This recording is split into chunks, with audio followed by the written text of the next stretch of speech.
Assalamualaikum warahmatullahi wabarakatuh. Salam bahagia, salam guru penggerak. Perkenalkan, saya Nurul Mawadati, calon guru penggerak angkatan 7 dari SMA Negeri 1 Sragen. Dengan fasilitator Ibu Titik Mukawanah SPD MPD dan pengajar praktik Bapak Eko Wihartono SPD. Pada kesempatan ini, saya akan memaparkan aksi nyata modul 1.4 mengenai budaya positif.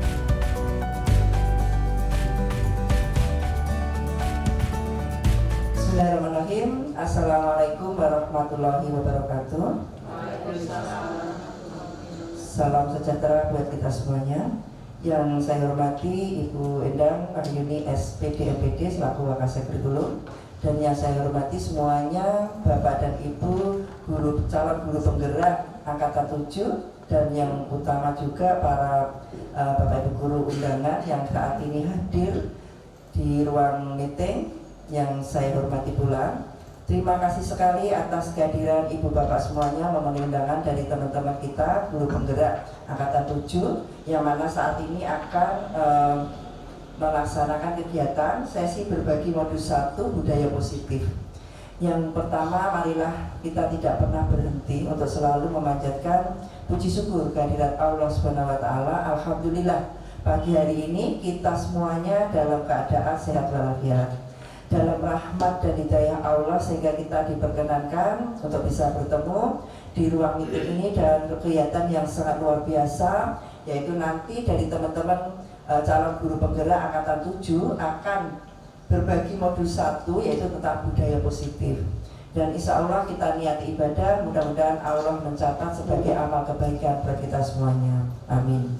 Bapak dan Ibu yang saya hormati, utamanya calon guru penggerak angkatan 7, kami mohon untuk saat ini nanti saat yang sangat bagus, sangat baik sekali untuk penjenengan semuanya berbagi praktik baik.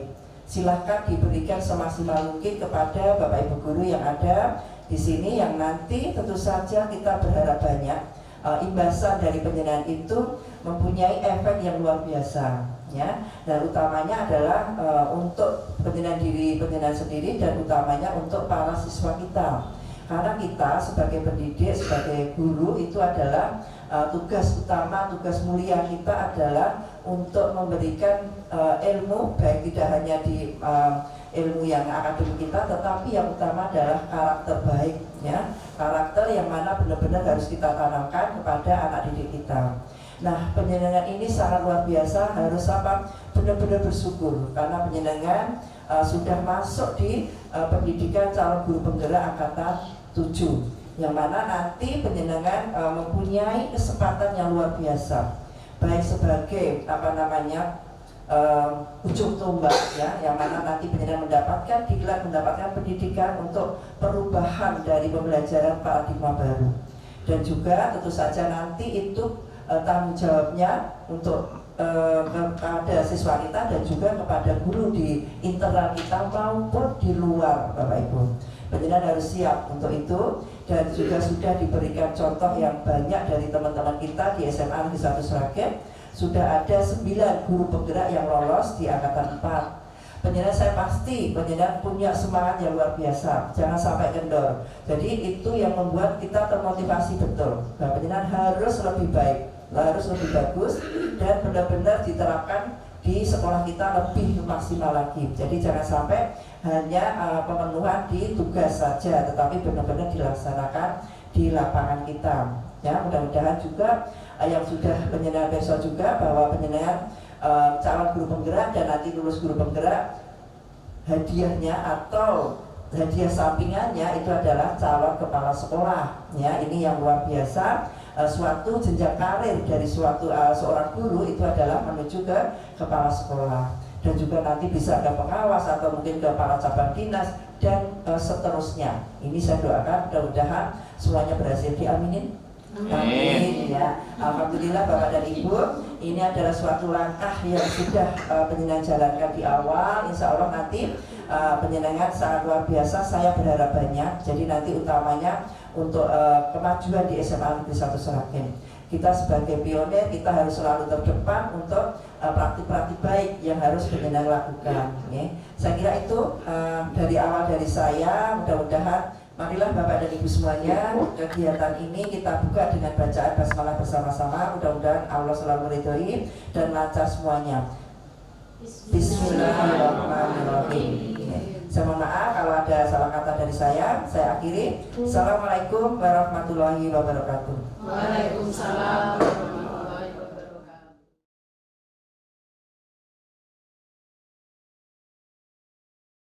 Mohon izin Bapak Ibu, saya berdiri nggih. Terima kasih.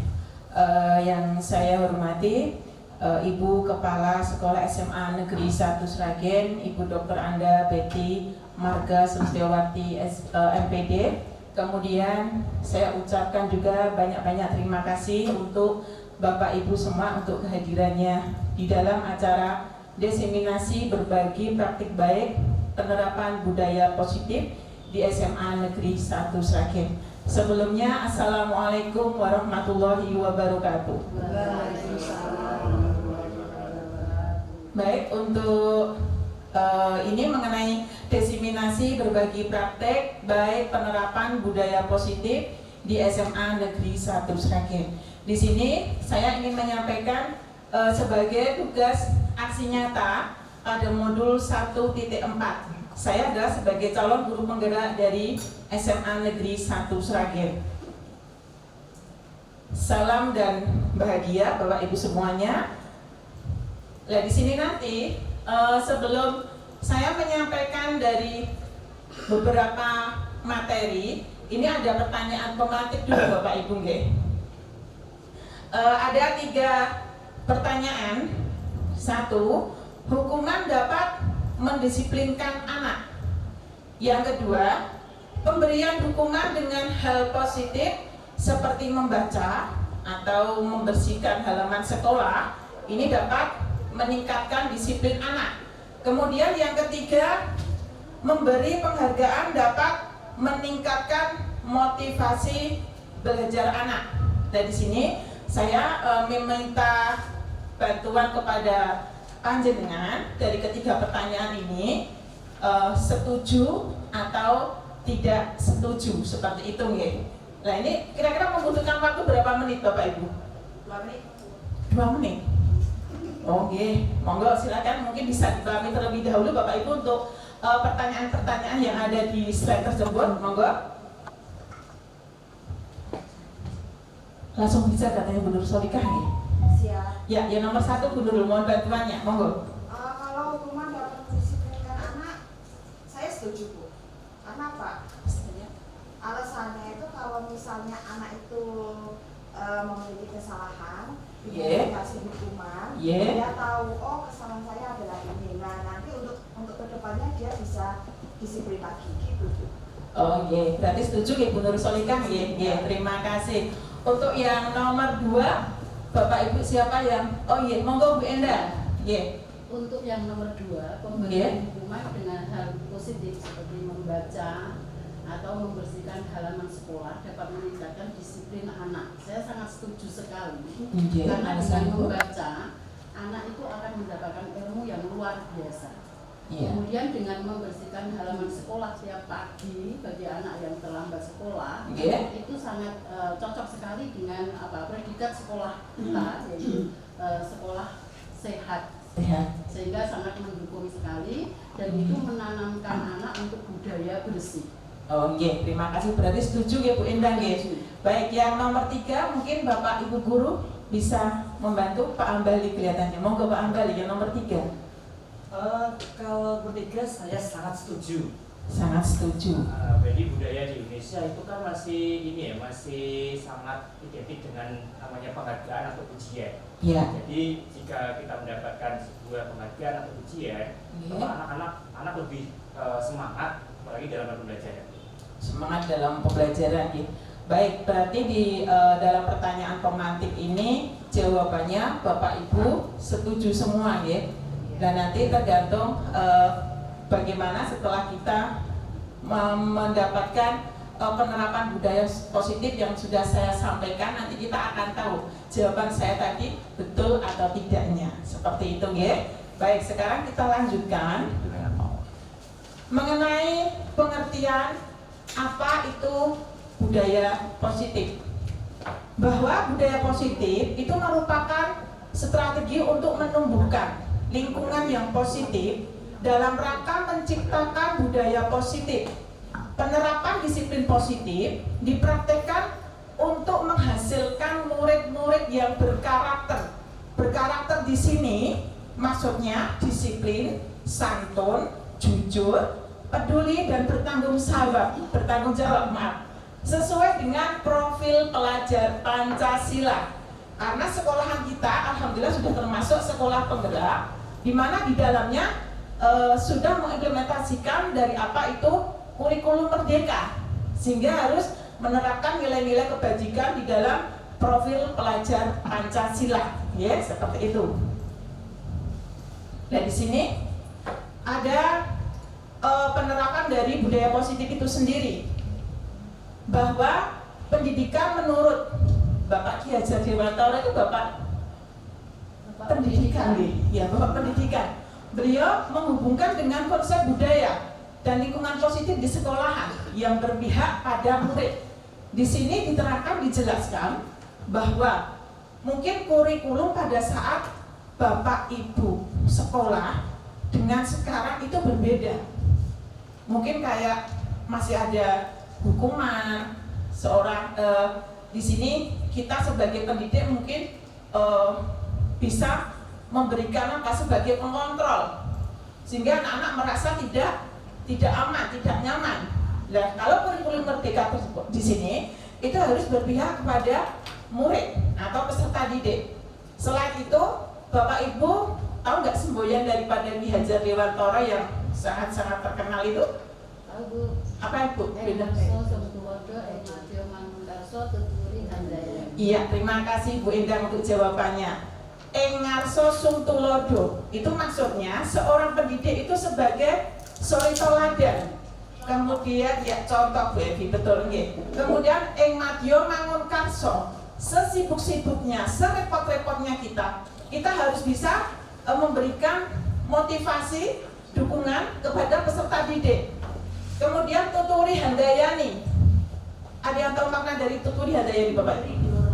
Iya, memberi dorongan itu maksudnya didorong itu enggak nih. Memberikan dorongan ya, motivasi baik itu secara moral sehingga anak-anak bisa merasa nyaman.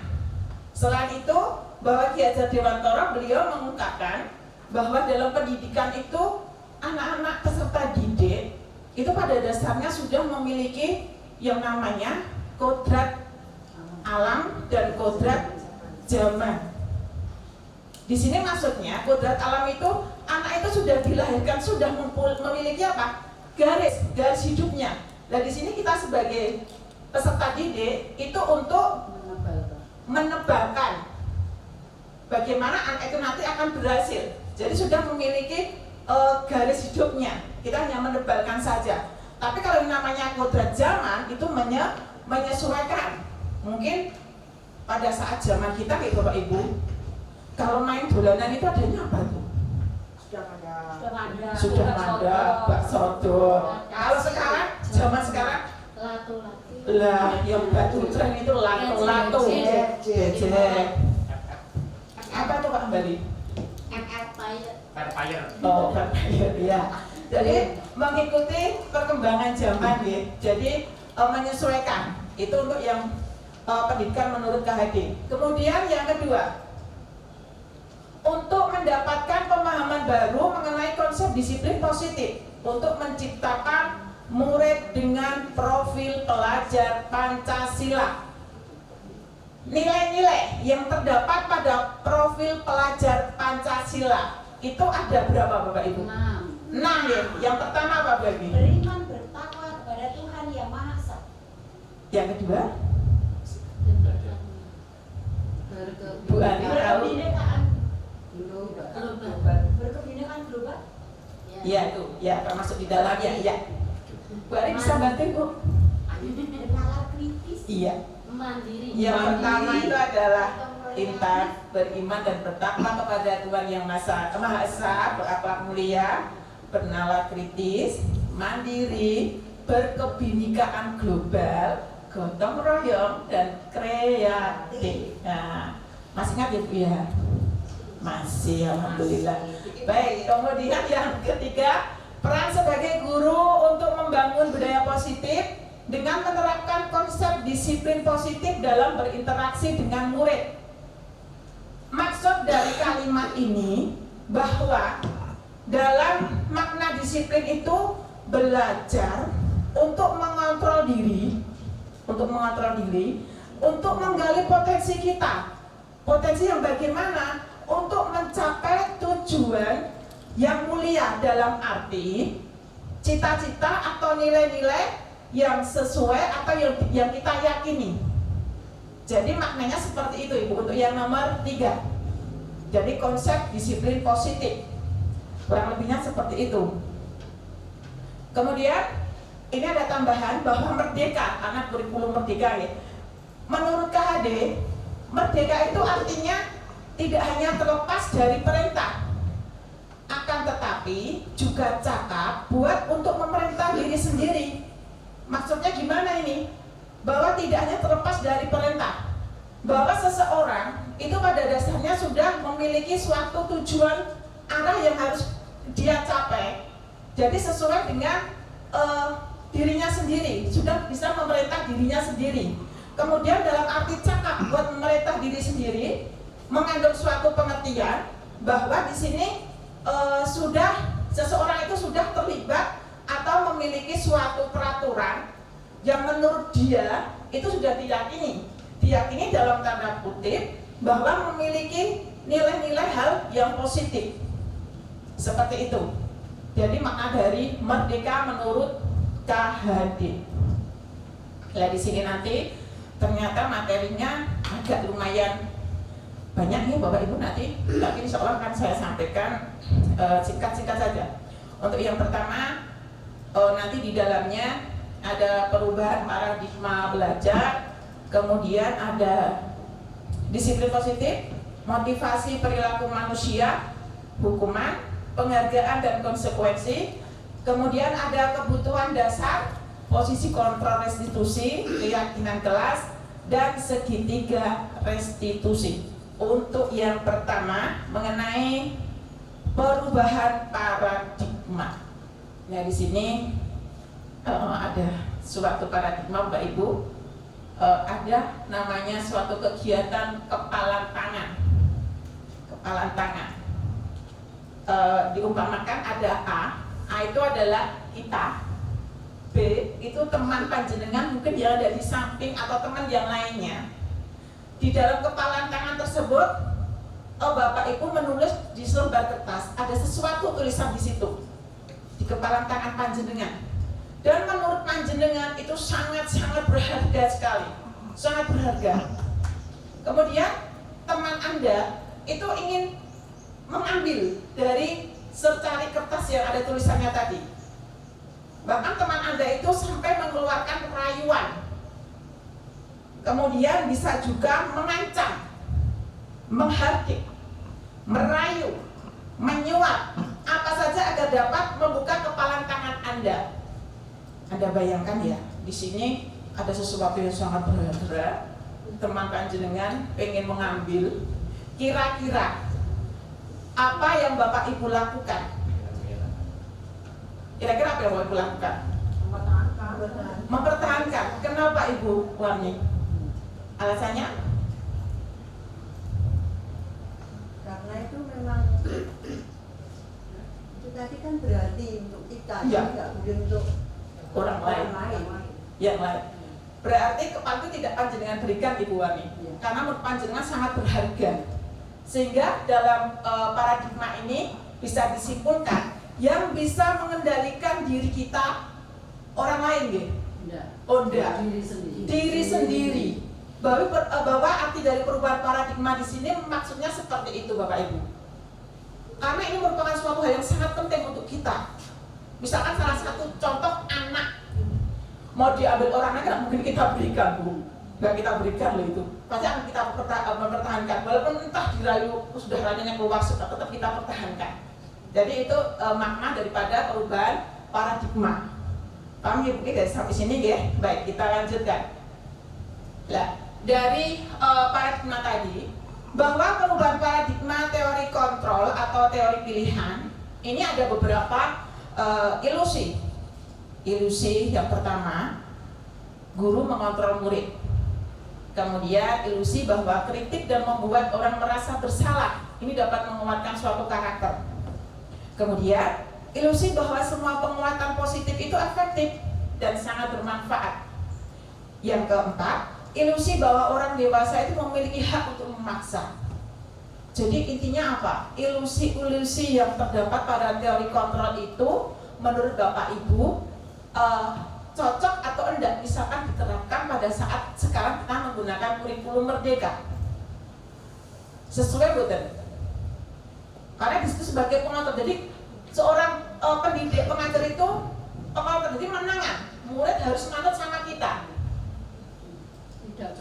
Tidak cocok ya, karena menurut tadi saya terangkan bahwa pendidikan itu berpihak kepada murid. Jadi murid itu dibuat senyaman-nyamannya mungkin, merasa senang begitu datang ke sekolah dan mengharapkan kita untuk bisa datang ke kelasnya. Jadi sampai untuk paradigma yang dulu dengan sekarang itu memang jauh sangat berbeda. Mungkin kalau zaman kita, Bapak Ibu guru, kalau kita nggak dapat tugas, Astani suruh di meja, kemudian ditutup berapa kali pakai itu garis seperti itu, karena saya juga mengalami saat itu di SD sampai sekarang. Lah, nulis 100 kali, suruh dawi keliling lapangan pakai tulisan. Saya anak tidak mengerjakan tugas apa, beliau mumpung sampai 5 kali seperti itu. Jadi sekarang seperti tidak diperbolehkan, apalagi sekolah kita sudah sekolah anti bullying. Nah, seperti itu ya. Nih, ini berikutnya mengenai makna daripada kata disiplin. Bahwa disiplin itu berasal dari bahasa Latin yang artinya belajar. Makna asal dari kata ini berkonotasi dengan disiplin diri dari murid-murid Socrates dan Plato, di mana disiplin diri membuat orang menggali potensinya menuju sebuah tujuan apa yang dia hargai. Namun dalam budaya kita, makna kata disiplin ini telah berubah menjadi sesuatu yang dilakukan seseorang pada orang lain untuk mendapatkan suatu kepatuhan.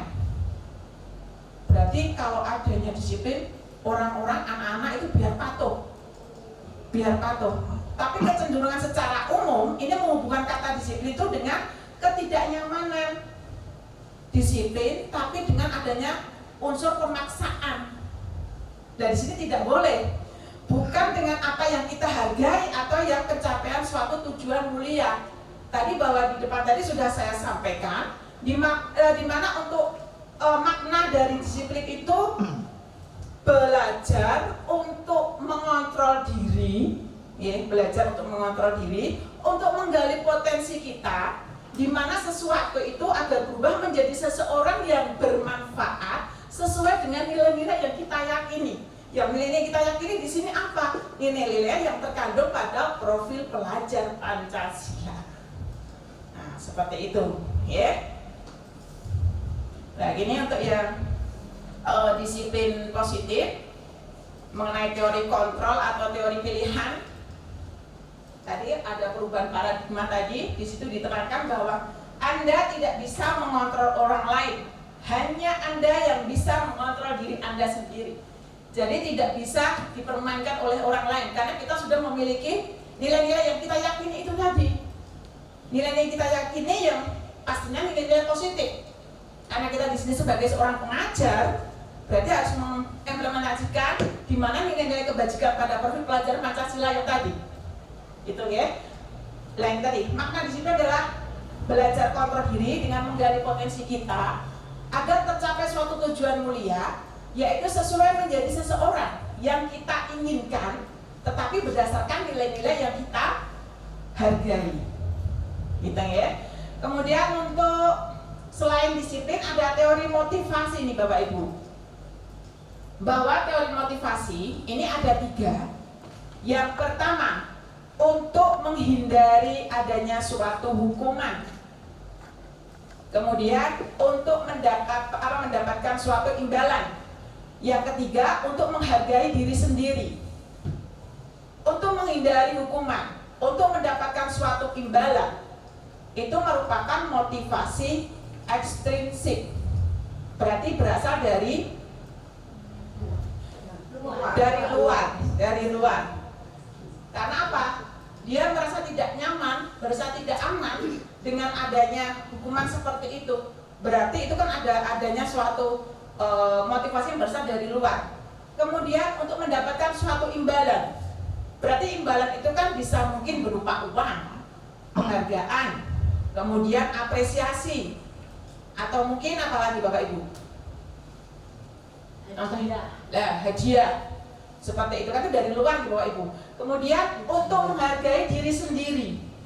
Kalau seseorang itu sudah tertanam bisa menghargai diri sendiri, berarti dia sudah memiliki nilai-nilai yang mereka yakini, bahwa yang saya yakini itu nilai-nilai yang positif. Berarti kalau dalam diri seseorang, dalam diri peserta didik kita sudah bisa memahami makna daripada nilai-nilai kebajikan yang terdapat pada profil pelajar Pancasila, berarti dirinya itu sudah memiliki nilai-nilai kebajikan. Dari sini menuju ke keyakinan kelas.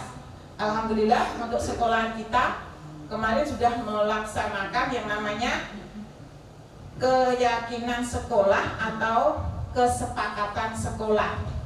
Sehingga dengan adanya kesepakatan sekolah tersebut, berarti semua warga yang berada di sekolah SMA Negeri 1 Sragen harus mematuhi daripada kesepakatan atau keyakinan yang sudah disetujui bersama. Karena yang namanya kesepakatan atau keyakinan itu merupakan suatu fondasi, merupakan suatu tujuan, dan bisa juga sampai untuk sebagai tempat pemecahan masalah karena sudah ada kesepakatan. Kalau dulu yang di penegak disiplin sekolah itu namanya buku saku, di mana buku saku tersebut adanya jumlah bobot. Bobot itu dalam bentuk angka Bapak Ibu. Kalau anak misalkan terlambat skornya 5, begitu seterusnya. Kalau sudah mencapai 100, nanti akan ada sesuatu teguran. Tapi sekarang seperti itu tidak diperbolehkan Bapak Ibu. Diganti dengan istilah konsekuensi. Jadi ada kalimat, suatu kalimat, nanti misalkan melakukan atau melaksanakan pelanggaran 1, nanti akan dipanggil dulu anaknya.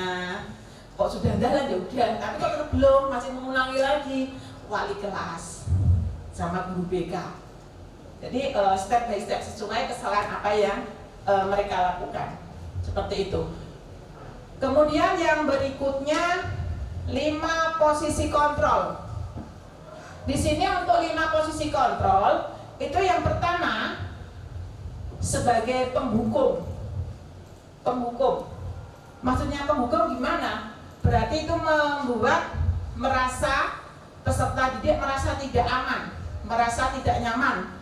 Karena nanti kalau dia melakukan suatu kesalahan akan dihukum. Kemudian yang kedua, pembuat rasa bersalah.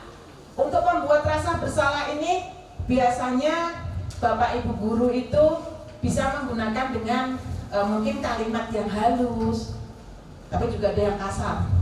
Ada yang halus, ada yang kasar. Contohnya kayak biasanya harus nikah ya, jadi seperti itu. Jadi bervariasi lah namanya Bapak Ibu kan memiliki sikap sebagai sifat yang berbeda-beda antara saya dengan Bu Evi, dengan Bu Intan pasti berbeda seperti itu. Kemudian teman, jadi guru itu juga bisa sebagai teman untuk curhat. Lah curhat itu biasanya peserta didik juga juga mandang-mandang Bapak Ibu. Enggak setiap Bapak Ibu guru bisa untuk diajak sharing itu, enggak, pilih-pilih yang dirasa peserta didik itu cocok. Jadi di sini teman itu kayak seperti hubungan antara guru dengan siswa yang dirasa siswa itu merasa nyaman. Tapi juga ada segi positif sama negatifnya juga. Kalau untuk segi positifnya, yang pasti kalau peserta didik kok sampai bercerita kepada kita, berarti dia merasa nyaman dengan kita. Dilihat dari segi negatifnya apa? Dilihat misalkan ada suatu masalah di mana murid itu membutuhkan bantuan kita, tetapi karena kita keselimut dengan tugas-tugas yang lain, sehingga tidak bisa memberikan solusinya, sehingga anak merasa tak tunggu kok benar nggak ngasih solusinya atau hal itu, sehingga membuat anak itu merasa kayak kalau ahli ya saya sama saya ya seperti itu Ibu. Kemudian yang keempat, pemantau itu bisa kayak CCTV ya Bu Pak, kayak CCTV, jadi mantau, mengawasi berapa kali ya ini si Joko ini terlambat, berapa kali ya sepatunya tidak hitam. Jadi memantau, mengawasi, seperti itu salah satu contohnya. Karena saya sebagai penegak disiplin sekolah setiap kali pasti menemui anak-anak yang melanggar daripada kesepakatan atau keyakinan sekolah yang sudah disepakati, seperti itu. Kemudian manajer, tidak dari kalimatnya aja udah ngetren di bawah Ibu manajer. Maksudnya gimana itu? Bahwa di situ mengandung suatu pengertian posisi seorang guru bersama dengan murid atau peserta didik dengan memberikan jalan di mana murid itu melakukan suatu kesalahan, sehingga di sini kita bisa memberikan suatu dukungan untuk solusi dari permasalahan yang dia lakukan. Jadi tidak boleh langsung mengskatmat, kamu itu loh datangnya terlambat, terus sepatunya nggak pakai hitam, karena sekolah kita kan harus pakai sepatu hitam ya mungkin. Seperti itu salah satu contoh, itu tidak boleh seperti itu. Jadi dengan adanya budaya positif ini nanti di situ ada kalimat yang mengenai restitusi. Nanti di situ akan lebih paham lagi bagaimana maksud dan tujuannya, dan nanti di akhir akan saya tampilkan video, nanti insya Allah Bapak Ibu juga bisa paham. Kemudian ini segitiga restitusi. Maaf Bapak Ibu, sebelum ke segitiga restitusi, dari 5 posisi kontrol mulai dari penghukum, pembuat rasa bersalah, teman, pemantau, dan manajer. Kira-kira Bapak Ibu guru di antara nomor 1 sampai 5 ini posisinya di mana ya? Jawab dengan jujur. Teman? Ya. Oke. Pemhukum karena beliau juga sebagai tim penegak disiplin. Kalau saya penghukum dan teman Bu. Penghukum dan teman. Kenapa Bu Ibu? Kadang-kadang sebagai teman, jadi anak-anak kita itu kalau ada masalah mereka suka sharing sama kita. Oh iya. Dan penghukum ya saat kita kondisional, kalau memang anak itu perlu saya berikan hukuman karena dia melakukan pelanggaran, ya saya berikan, meskipun hukuman itu ya ringan, standar saja, normal. Iya, normal. Iya. Jadi mungkin dari 1 sampai 5 itu sebetulnya secara tidak langsung itu kita sudah melakoninya semuanya Bapak Ibu. Cuma kita belum tahu itu termasuk yang mana ya? Penghukum, pembuat rasa bersalah, teman, pemantau atau manajer. Tapi pada dasarnya nanti setelah adanya diseminasi penerapan budaya positif ini nanti diharapkan kita memposisikan semuanya adalah sebagai manajer. Seperti itu ya Bapak Ibu ya. Kemudian segitiga restitusi. Untuk segitiga restitusi ini ada 3. Menstabilkan identitas. Maksudnya daripada menstabilkan identitas di sini, kita tidak boleh Justin kemudian menskatmat murid bahwa kamu melakukan suatu kesalahan. Seperti itu tidak boleh. Ini merupakan menstabilkan identitas. Kemudian validasi kebutuhan. Validasi kebutuhan ini seperti kayak kalimatnya itu menghakimi Bu Bapak, atau memojokkan si anak, si peserta didik. Itu tidak boleh. Kemudian yang ketiga, menanyakan keyakinan. Setelah peserta didik itu melanggar suatu kesepakatan atau keyakinan sekolah atau bahkan keyakinan kelas, berarti dia sudah melanggar suatu keyakinan. Keyakinan berarti nilai-nilai yang sudah dihargai atau diyakini dari suatu instansi atau mungkin di kelas tersebut, sehingga kemudian dikaitkan dari kesalahan tersebut sesuai dengan nilai-nilai yang diyakini dari suatu instansi tersebut atau keyakinan yang ada di kelas. Seperti itu ya pengertiannya. Kemudian 5 kebutuhan dasar manusia. Ini ada bertahan hidup, ada penguasaan, kasih sayang dan rasa diterima, kesenangan dan kebebasan. Ini mengenai disiplin positif. Kemudian nilai-nilai kebajikan universal. Nilai-nilai kebajikan ini adalah sifat-sifat positif manusia yang merupakan tujuan mulia yang ingin dicapai setiap individu. Nilai-nilai tersebut bersifat universal, berarti bersifat umum. Baik dilihat dari lintas bahasa, suku bahasa, agama maupun latar belakang. Nah di sini untuk setiap perilaku atau perbuatan ini memiliki suatu tujuan. Menurut beliau, Dr. William Glasser pada teori kontrolnya. Dan di sini untuk nilai-nilai kebajikan yang ingin dicapai, ini dikenal dengan istilah tadi Bapak Ibu, profil pelajar Pancasila yang ada 6 tadi, mulai dari beriman bertakwa, kemudian ada mandiri, bernalar kritis, berkebinekaan global, bergotong royong dan kreatif. Kemudian berikutnya adalah motivasi. Apa itu pengertian motivasi? Motivasi itu adalah dorongan yang timbul pada diri seseorang secara disadari maupun tidak disadari untuk melakukan suatu tindakan dengan tujuan tertentu. Itu motivasi.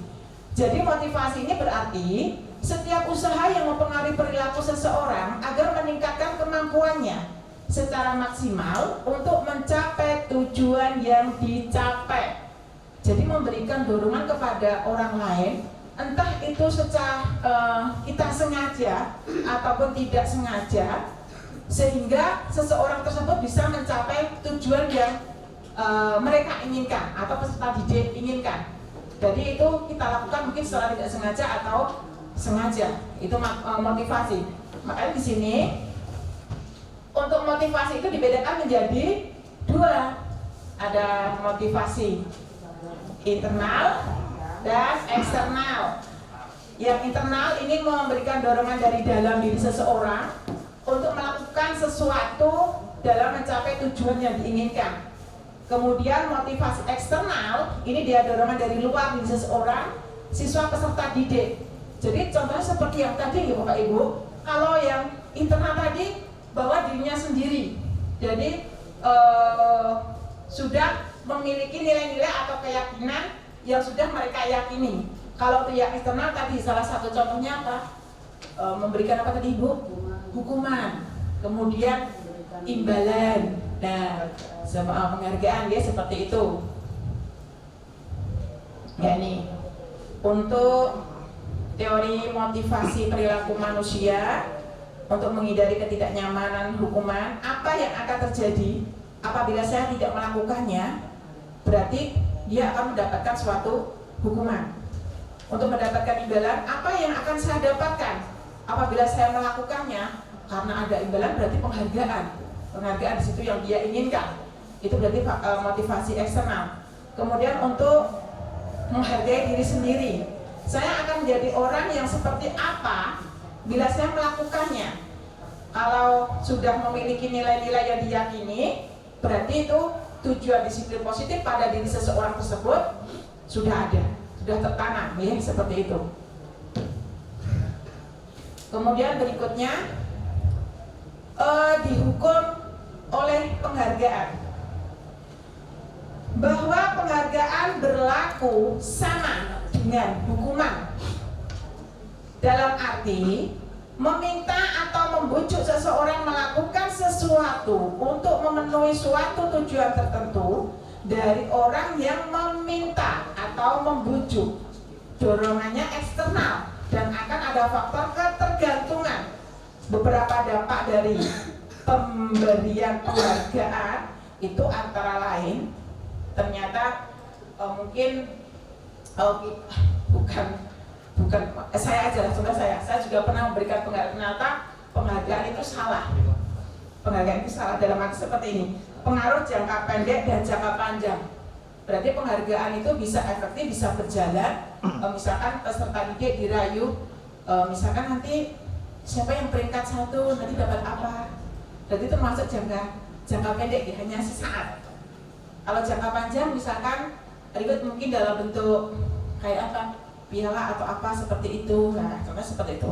Kemudian untuk yang penghargaan menghukum, rankingan salah satu contohnya Bapak Ibu.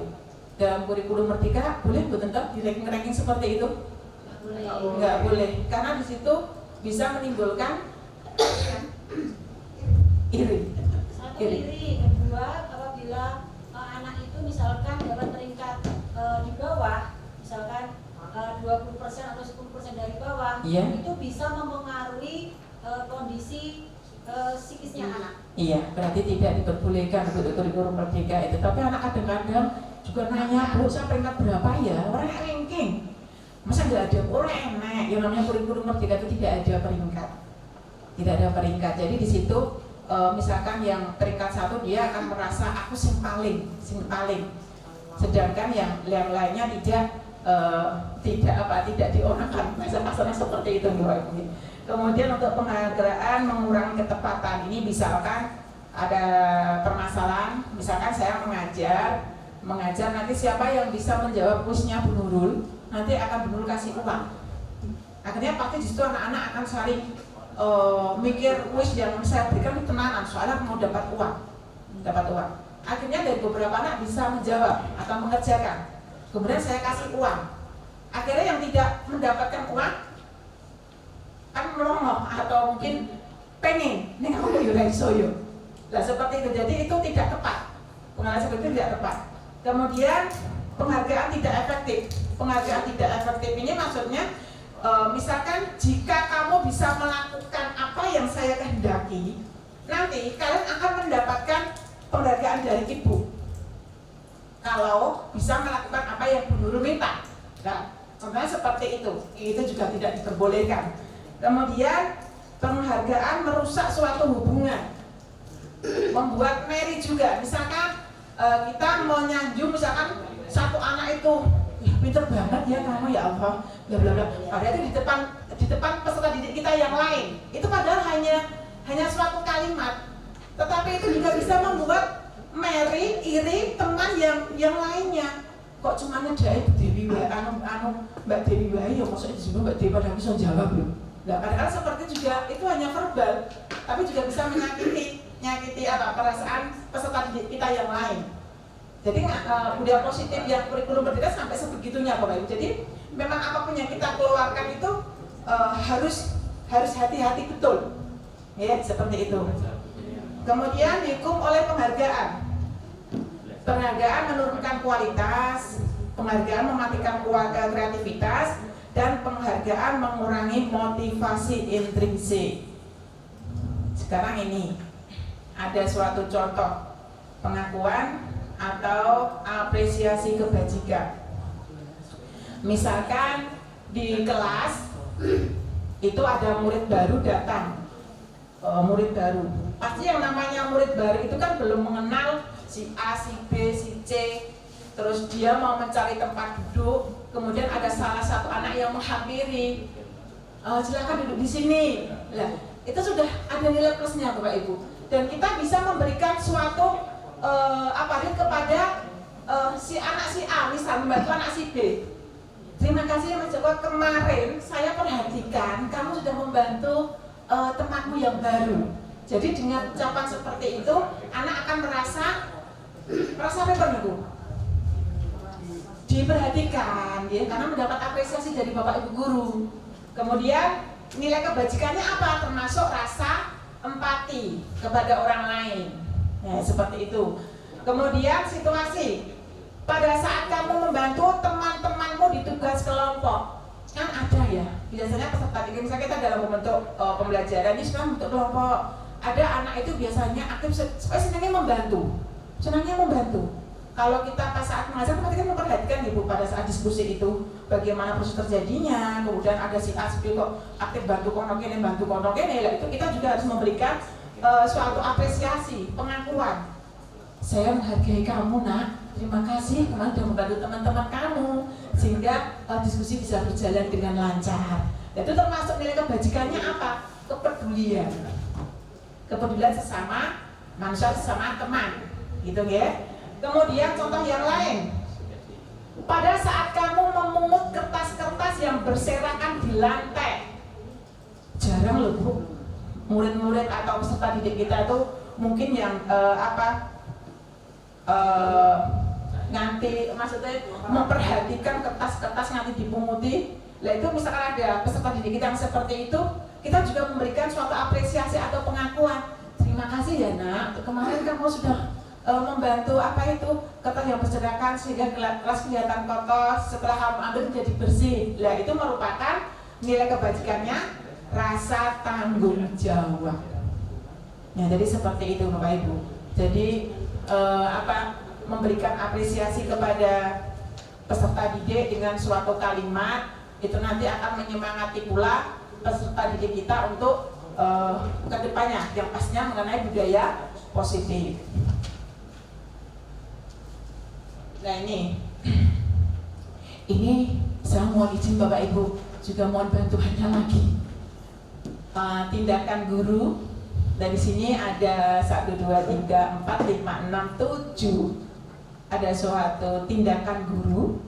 Kemudian panjenengan meminta tolong untuk termasuk hukuman atau konsekuensi. Misal mencatat 100 kali di dalam buku kalimat, saya tidak akan terlambat lagi karena terlambat ke sekolah.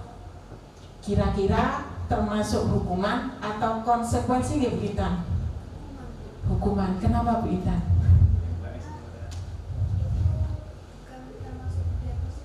Oh, bukan termasuk budaya positif ya. Terima kasih.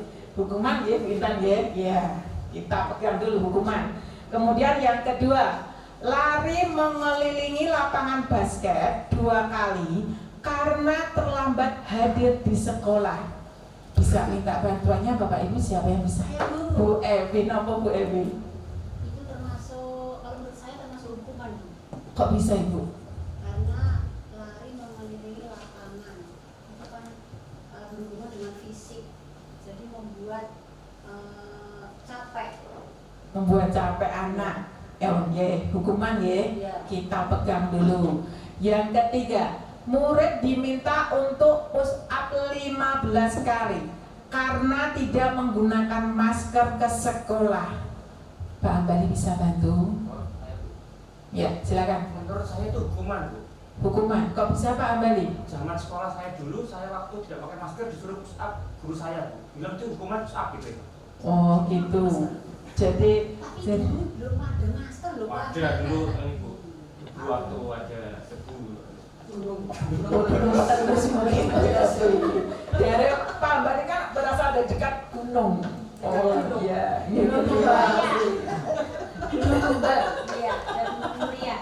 Kemudian berikutnya menggantikan kertas tugas teman yang telah dicoret-coret. Konsekuensi Bu Warni ya. Oh ya, kok bisa Bu Warni? Yaitu kertas itu konsekuensinya sudah mencoret-coret itu akan harus mengganti. Oh oke, konsekuensi.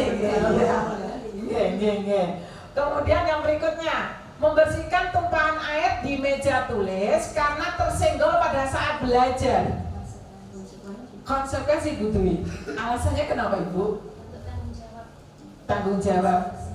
Membersihkan karena meja yang semula bersih terus ditumpahin ya. Oke, matur suwun. Yang berikutnya, murid disuruh untuk mengenakan sepatu seharian di sekolah karena tidak mengenakan sepatu hitam. Maksudnya di sini syaratnya Bu. Murid disuruh untuk tidak mengenakan sepatu seharian di sekolah karena tidak mengenakan sepatu hitam. Termasuk hukuman ya? Iya, kakinya jadi sakit kok. Oh, kakinya jadi sakit ya. Kita pegang dulu ya. Terima kasih Bu Nurul. Kemudian yang terakhir, lari mengelilingi lapangan basket 2 kali karena terlambat 10 menit untuk pelajaran PJOK. Hukuman. Bu Anis, Konsekuensi itu. kok bisa? Nah, itu kan pas pelajaran PJOK, Iya. lari-lari pas banget. Oh, pas pelajarannya PJOK, oh disuruh lari. Sekalian pemanasan, berarti berkorelasi gitu. Oh iya, terima kasih. Hukuman. Hukuman ya? Bukan. Coba kita lihat dulu jawabannya. Apa ya? Coba kita lihat. Jawabannya apa? Ya, ini bisa panjenengan lihat. Betul konsekuensi Bu Anis. Wah, saya dapat hadiah. Baik, ini jawabannya Ibu ya. Yang pertama itu hukuman, kedua hukuman, yang ketiga hukuman, keempat konsekuensi, 5 konsekuensi, yang 6 hukuman, yang terakhir adalah konsekuensi. Dan maksudnya apa ini? Hukuman dan konsekuensi, monggo kita lihat untuk perbedaannya. Perbedaannya bahwa hukuman itu sesuatu yang menyakitkan, yang harus terjadi. Konsekuensinya apa? Sesuatu harus terjadi. Kemudian hukuman yang lain misal membuat anak sakit fisik maupun hati untuk jangka waktu lama. Sedangkan konsekuensi itu membuat anak merasa tidak nyaman, tetapi dalam jangka waktu pendek. Kemudian yang lain itu ada konsep diri yang buruk, sedangkan konsekuensi konsep dirinya menjadi baik. Yang terakhir ada marah, rasa bersalah, dipermalukan, merasa tak dihargai. Ini merupakan hukuman. Konsekuensinya apa? Kehilangan hak. Kemudian dibuat tidak nyaman, diasingkan untuk sementara. Jadi ini untuk perbedaan antara hukuman dan konsekuensi. Sehingga dapat kita simpulkan bahwa hukuman ini merupakan sebuah cara untuk mengarahkan sebuah tingkah laku agar sesuai dengan tingkah laku yang berlaku secara umum. Jadi sesuatu itu bisa menyakitkan, apa yang perlu terjadi, dan sifatnya mendadak. Biasanya hukuman seperti itu, sifatnya mendadak. Kemudian konsekuensi sebagai akibat langsung dari perbuatan yang dilakukan. Berarti sudah disepakati atau sudah diyakini dan diyakini bersama, dan pelanggar dibuat tidak nyaman tapi dalam waktu sementara. Jadi berjangka pendek, ya seperti itu. Ini untuk identitas yang gagal. Kemudian ada identitas yang sukses. Di sini kalau hukuman, ini pasti yang namanya hukuman itu sesuatu yang sangat menyakitkan, membuat orang tidak nyaman, tidak aman, merasa terkekang, itu namanya hukuman. Kemudian kalau yang disiplin, identitas yang sukses, ini ada konsekuensi sama restitusi, Ibu Bapak. Misalkan konsekuensi, kita ambil 2 saja, ya, contohnya tidak nyaman untuk murid atau anak untuk jangka pendek, waktu pendek. Kemudian restitusinya menguatkan untuk murid atau anak dalam jangka waktu yang panjang. Kemudian konsekuensi yang contoh yang berikutnya, apa peraturannya? Kemudian restitusi, apa yang kamu yakini? Berarti yakini itu nilai-nilai yang mereka yakini. Kemudian mampukah kamu melakukannya? Apa yang bisa kamu lakukan untuk restitusinya, untuk memperbaiki masalah ini? Jadi dalam restitusi itu kita tidak langsung bisa bagaimana? Kita tidak memberikan langsung jawaban dari apa permasalahan yang peserta didik lakukan. Jadi biar peserta didik mencari solusinya, ya seperti itu. Kemudian konsekuensi yang terakhir, murid atau anak menghormati peraturan. Di restitusinya, murid atau anak menghormati dirinya dan orang lain. Kalau dalam diri peserta didik kita sudah bisa menghargai dirinya sendiri, pasti dia dimanapun juga akan dihargai orang lain. Ya, kuncinya itu patokannya. Nah, di sini kita lihat bisa Bapak Ibu lihat yang di slide, apa itu restitusi. Nah, di sini restitusi itu adalah suatu proses menciptakan kondisi bagi murid untuk memperbaiki kesalahan mereka. sehingga mereka bisa kembali pada kelompok mereka dengan karakter yang lebih kuat. Jadi, restitusi ini merupakan suatu proses kolaboratif yang mengajarkan murid untuk mencari solusinya untuk masalah mereka. Jadi kita tidak yang mencari jawaban dari permasalahan siswa, biar mereka sendiri yang mencari. Karena kalau mereka yang mencari solusinya sendiri, pasti dia akan melaksanakan dan tidak merasa dikekang, harus gitu, kan enggak ya? Nah, sehingga dengan membantu murid berpikir tentang orang seperti apa yang mereka ingin menjadi suatu tujuan mulia dan bagaimana mereka harus memperlakukan orang lain. Ini menurut Gosen. Nah, jadi untuk restitusi sampun paham Pak Ibu nggih? Yang mengenai restitusi. Baik, kita lanjutkan. Nah, di sini untuk ciri-cirinya ada 9 ciri-ciri restitusi. Yang pertama, bukan untuk menebus suatu kesalahan, namun untuk belajar dari kesalahan. Yang kedua, memperbaiki hubungan. Ketiga, tawaran, bukan paksaan. Yang keempat, restitusi menuntun untuk melihat ke dalam diri. 5, restitusi mencari kebutuhan dasar yang mendasari tindakan. Restitusi diri adalah cara yang paling baik. Yang ketujuh, restitusi fokus pada karakter, bukan suatu tindakan. Yang kedelapan, restitusi fokus pada solusi. Yang terakhir adalah restitusi mengembalikan murid yang berbuat salah pada kelompoknya. Di situ merupakan ciri-ciri dari restitusi. Kemudian keyakinan kelas. Keyakinan kelas ini merupakan suatu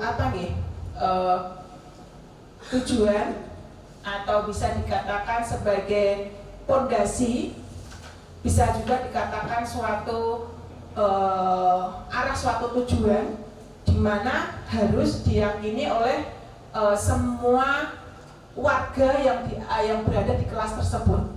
Nah, keyakinan itu tergantung dari kelas tersebut mau membuatnya dalam jangka waktu setengah semester monggo, atau mungkin dalam 1 tahun ya monggo. Kalau tiap hari kita betul mungkin Ibu. Boleh beri masa ada keyakinan kelas kan tidak mungkin. Jadi tergantung dari kelas tersebut mau mengambilnya seperti apa. Ya nih, mengapa tidak peraturan saja?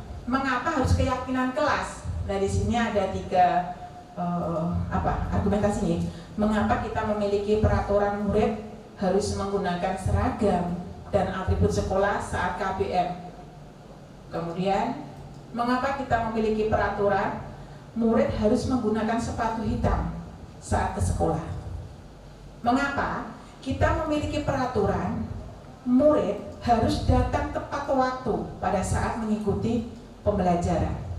Dan dari kalimat-kalimat itu di sini untuk mendukung motivasi intrinsiknya, ya, motivasi dari dalam diri anak.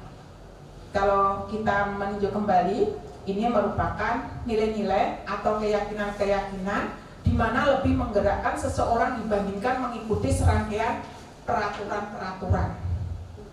Itu nih, mengapa tidak peraturan? Mengapa kok harus keyakinan? Kalau seseorang itu sudah membuat suatu keyakinan atau kesepakatan, berarti itu kan merupakan suatu nilai-nilai yang mereka hargai, yang mereka yakini bahwa nilai itu baik untuk dirinya. Nih, seperti itu. Kemudian ini, saya juga mohon izin lagi bantuannya Bapak Ibu. Ini ada peraturan dan keyakinan kelas. Selalu, yang pertama, selalu kembalikan buku ke tempatnya. Ini keyakinan kelasnya termasuk yang bagaimana nih? Rasa apa ini? Kalau mengembalikan berarti ya tanggung jawab. Tanggung jawab, mengambil buku terus dikembalikan ke rak tempat, ya tanggung jawab. Baik, kita pegang dulu. Dilarang mengganggu orang lain. Menghargai. Ya, kita pegang dulu. Hadir di sekolah 15 menit sebelum pembelajaran dimulai. Disiplin. Bapak Ibu guru SMA 1 memang sangat luar biasa, hebat semua. Ya, alhamdulillah. Kemudian dilarang melakukan kekerasan. Keamanan. Tidak apa-apa, monggo silakan menjawab. Iya, dilarang melakukan kekerasan. Keyakinan kelas berarti termasuk apa ini? Kekerasan kepada orang lain juga bisa. Apa Pak? Menghormati orang lain. Menghormati orang lain, ya. Dilarang menggunakan narkoba. Kesehatan. Terima kasih Bu Indah untuk jawabannya. Bergantian atau menunggu giliran. Tertib. Sabar. Gunakan masker. Kesehatan. Jangan berlari di kelas atau di koridor.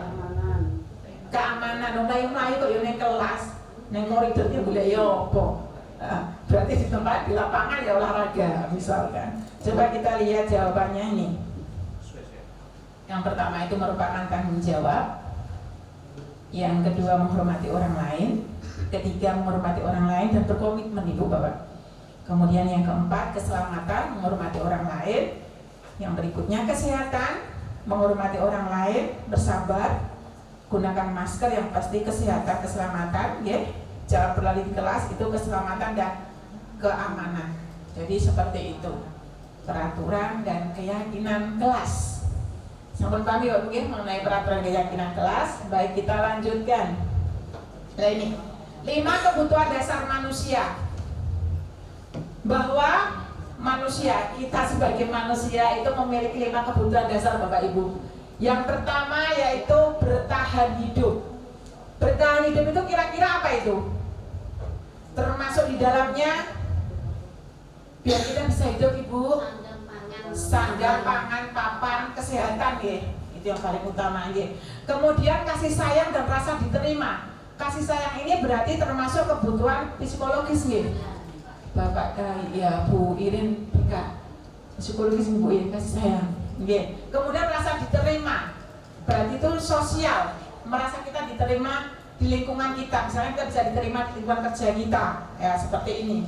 Kemudian penguasaan, penguasaan ini seseorang memperoleh pengakuan atas kemampuannya, bisa dihargai oleh orang lain.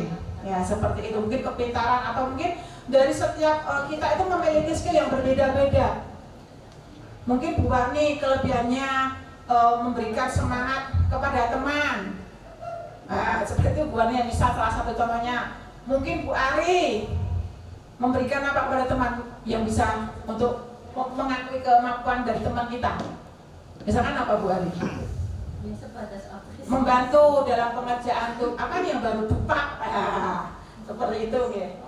Jadi mendapat pengakuan. Kemudian kebebasan, bahwa semua manusia kita di dalamnya yang pasti ya itu menginginkan kebebasan sehingga tidak diatur oleh orang lain karena kita sudah memiliki nilai yang kita yakini itu tadi. Jadi memiliki kebebasan. Kemudian kesenangan lah ini. Kita bekerja mulai hari Senin sampai Jumat 5 hari gitu Bapak Ibu ya. Berarti di Sabtu sama Ahad itu kita harus giling ya Bu Indang ya. Harus giling. Pak Gilang itu sering giling terus itu ya. Jadi itu memang tepat di hari Sabtu Ahad itu untuk hari untuk istirahat. Sehingga bisa merefresh kecapean kita, kepengatan selama 5 hari bekerja mulai pukul 7 sampai pukul setengah 4. Full di sekolahan, berarti kita juga butuh refreshing, kesenangan. Loh ini kalau dari 5 kebutuhan dasarnya tidak terpenuhi, apa yang akan terjadi Bapak Ibu? Nih, apabila seseorang yang tidak terpenuhinya kebutuhan dasarnya, maka akan ada dampak negatif, yaitu pasti tidak percaya diri. Ya kan, mungkin gawean kok. Kemudian cemas, dredeg, SKP langsung gawe. Mudah putus asa, saking gawean kuatah banyak malah putus asa. Kemudian tidak bertanggung jawab, atau sudah bilang bozak, boya armo wes gak melu-melu aku. Kemudian tergantung pada orang lain. Les pasrah aku, Gunarul, no. Rasa tidak nyaman. Aku udah berdoa heavy, promikron tak ngiler, tak main berdek ya, rasa tidak nyaman. Kemudian kehilangan semangat hidup, akhirnya motong, Anggris boyak armu porak, kehilangan semangat hidupnya. Nah jadi Sabtu sama hari Minggu itu kalau bisa memang kita untuk yuk istirahat loh, karena Senin itu kita sudah bekerja lagi. Tetapi walaupun kadangkala di hari-hari seharusnya untuk istirahat, kita tetap diminta penunjuk ada tugas-tugas tertentu. Dan itu kita tetap tidak boleh mengabaikan, bahkan tidak setiap saat nih, ya seperti itu. Kemudian ini 5 posisi kontrol, bahwa dari 5 posisi kontrol itu ada penghukum, pembuat rasa bersalah, teman, pemantau, dan manajer. Jadi sudah saya terangkan di depan tadi ya Bapak Ibu ya. Sudah paham ya? Paham ya? Ya alhamdulillah. Kemudian ini ada pertanyaan-pertanyaan. Kemudian siapa yang menyatakan ini ada suatu contoh? Saya kecewa sekali dengan kamu. Kamu maksudnya peserta didik ya. Jadi bisa menjadikan peserta didik itu sebagai membuat orang merasa bersalah. Kamu itu loh tidak pernah benar melakukannya, berarti penghukum, apalagi di depan teman yang lainnya. Kemudian, ayolah lakukan demi ibu bapak nak, teman. Jadi intonasinya itu juga nggak sangat pede gitu ya. Ada tepukannya. Kemudian Bapak cengkokan ya, cengkokannya ya. Apakah kamu mau mendapatkan stiker bintang hari ini? Nah itu sebagai pemantau. Kemudian bagaimana kamu bisa menyelesaikan masalah ini? Itu sebagai manajer. Manajer tadi berarti biar anak sendiri yang mencari solusinya. Kita tidak usah memberikan solusi karena biar anak itu berpikir. Kalau dia sudah memberikan memperoleh jawaban, berarti dia akan melakukan karena memiliki nilai yang sudah diyakini itu tadi. Kemudian kamu selalu yang paling terakhir dalam pengumpulan tugas, mesti kowe itu penghukum. Jadi seperti itu nih Bapak Ibu ya. Oke, ini segitiga restitusi. Segitiga restitusi tadi juga sudah saya sampaikan di depan bahwa ada validasi kebutuhan, menanyakan keyakinan, sama menstabilkan identitas. Ini nanti akan terdapat pada video nanti yang akan saya sampaikan. Kemudian menstabilkan identitas. Di sini kalimatnya Bapak Ibu bisa panjenengan cermati untuk restitusi untuk yang kurikulum sekarang kita ini. Jadi guru berkata, berbuat salah itu hal yang manusiawi. Tidak ada manusia yang sempurna.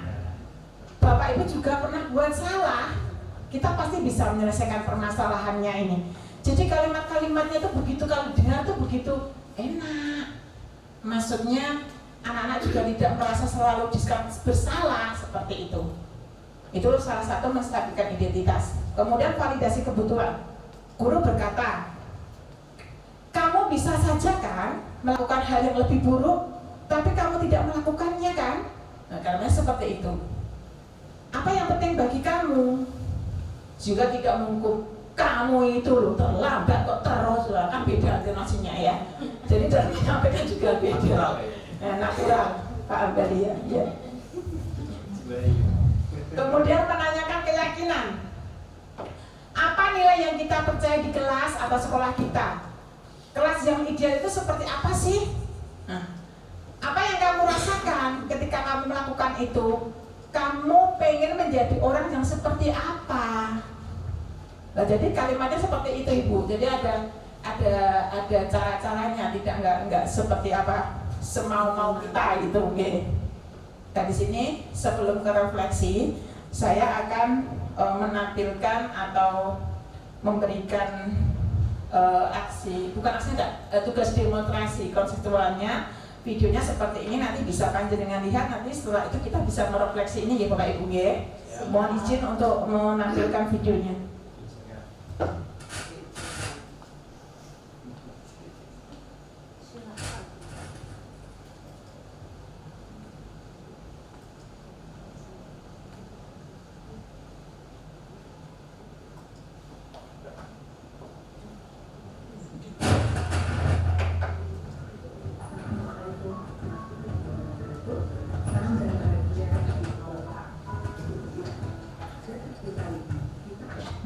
Saya mohon izin duduk Ibu Bapak. Yang diterapkan di lingkungan sekolah yang kenal berupa sertifikat restitusi. Lalu, bagaimana proses identitas penyelenggaraan? Video ini akan menggambarkan bagaimana proses selamat meninggal. Ini dari pengertian segitiga restitusi tadi. Kemudian pengertiannya menurut beliau Gosen ada 3 tahapan segitiga restitusi yang menstabilkan, validasi, sama menanyakan keyakinan.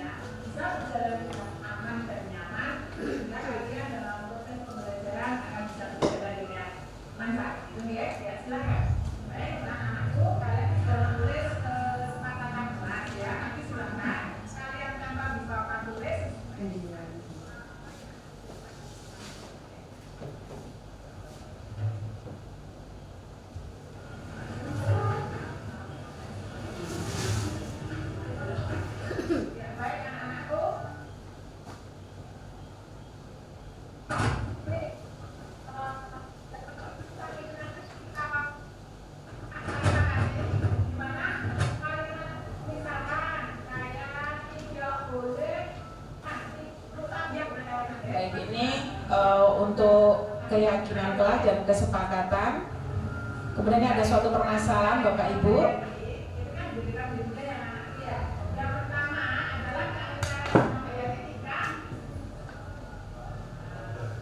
Ini ada anak yang terlambat masuk ke kelas.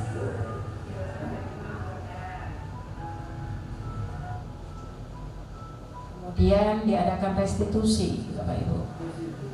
Ya, silakan mahasiswa.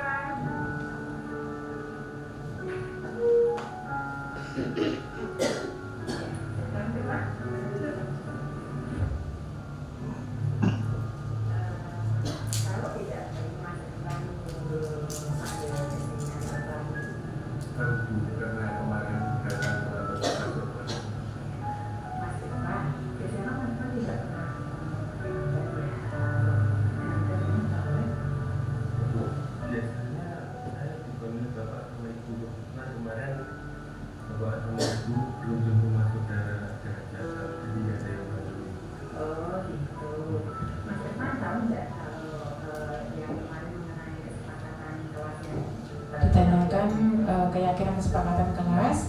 Salah satunya datang tepat waktu. Iya. Mana terlambat? Iya, bukan malah.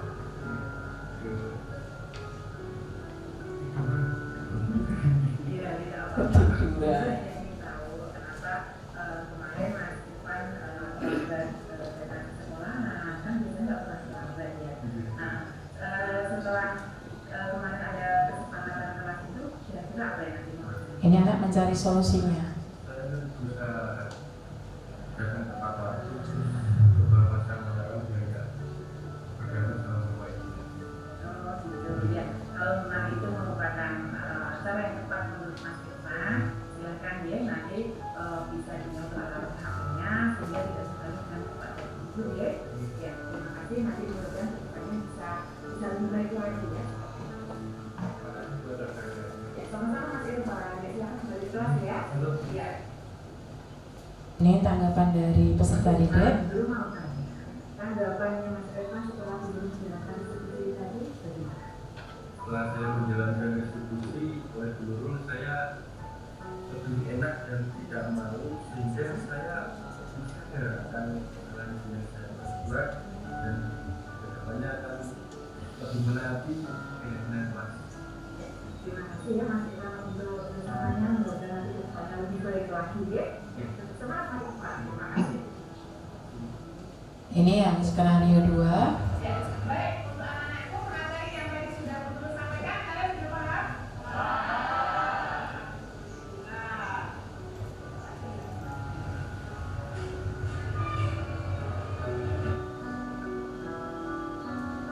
Untuk restitusinya.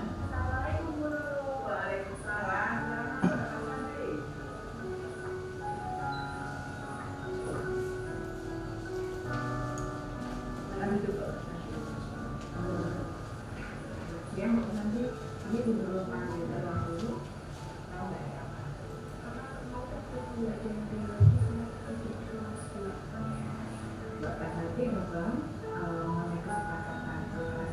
Ini menanyakan kesepakatan kelas.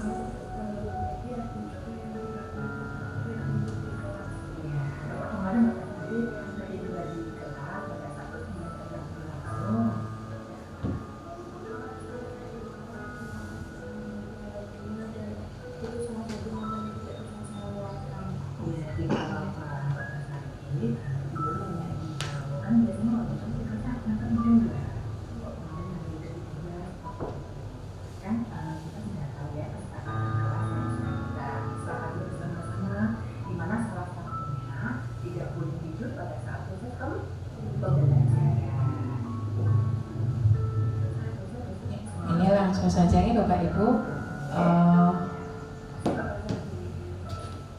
untuk tanggapan murid setelah adanya restitusi dari guru.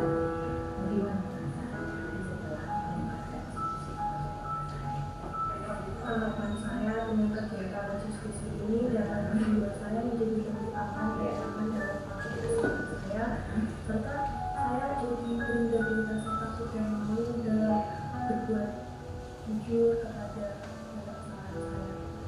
Jadi saya bisa jadi menjadi lebih baik dan lebih bahagia. Ya, ini merupakan apa tadi video restitusinya.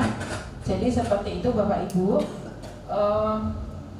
Kita bisa kembali lagi untuk ke yang refleksi tadi.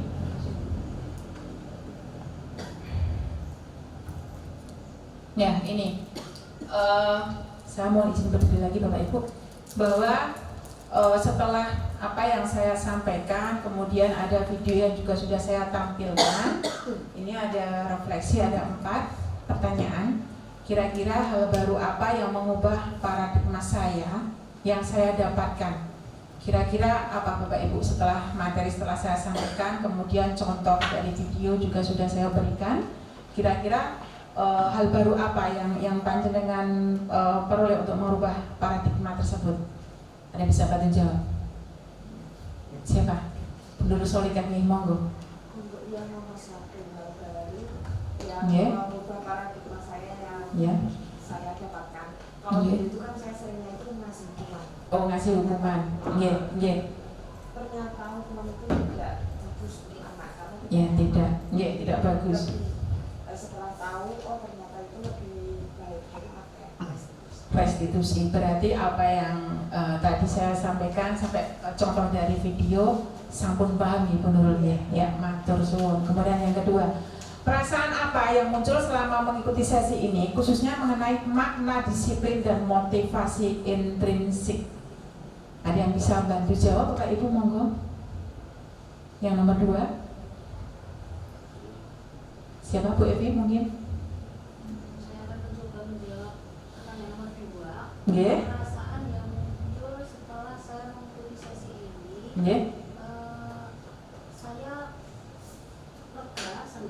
lega, senang. Ya, untuk kedepannya karena hukuman fisik terutama hukuman fisik atau ancaman itu tidak membuat anak lebih baik karena itu pengaruh dari orang lain ekstensif dari orang lain, sehingga saya nanti akan mencoba menggunakan restitusi untuk memperbaiki anak-anak supaya menjadi lebih disiplin, yang dimana dia disiplin dengan kesadaran dirinya sendiri. Ya, kesadaran dirinya sendiri. Jadi mencari solusinya atas permasalahan apa yang mereka lakukan, gitu ya. Ya, matur suwun Bu Evi.